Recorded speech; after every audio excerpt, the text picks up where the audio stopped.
என் பேர் சதீஷ். நான் வந்து தாம்பரத்துலேருந்து வரேன். நான் வந்து மாமல்லபுரம் போகும்போது இந்த இடத்த பார்த்தேன். ஆக்சுவலாக இது புதுசு இல்லை, நான் படிக்கும் போதே வந்திருக்கேன் 2 3 தடவை. ஆக்சுவலாக இது வந்து one of the oldest surviving temple சொல்லுவாங்க ஆஃப் தமிழ்நாடு. ஏன்னா இது வந்து சங்க காலத்து கோயில். நமக்கு வந்து தமிழ்நாட்டில் எடுத்துக்கிட்டிங்கன்னா சங்க காலத்து கோயில் அவ்வளோவா கிடையாது. அதுக்கு என்ன காரணம்னா நம்ம ஆளுங்க வந்து செங்கலையும் மரத்தையும் வச்சு தான் கட்டினாங்க முன்னாடி. அதனால நம்ம அது சீற்றத்தினாலேயோ அதனாலே வந்து நம்மளுக்கு கிடைக்கல. பட் ஃபார்ச்சுனேட்டா இந்த ஒரு கோயில் வந்து அதுல இருந்து தப்பிச்சிருக்கு. இது சங்க காலத்து முருகர் கோயில். அதை என்ட்ரன்ஸ்லேயே பார்க்க முடியும். வேல் இருக்கும், முருகரோட வேல் இருக்கும்.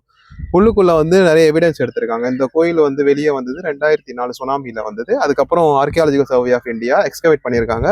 உள்ள நிறைய பானையில இருந்து, காயின்ல இருந்து, ஈவன் அந்த ட்ரேட் நடந்ததுக்கான எவிடன்ஸுமே உள்ள இருந்து எடுத்திருக்கிறாங்க.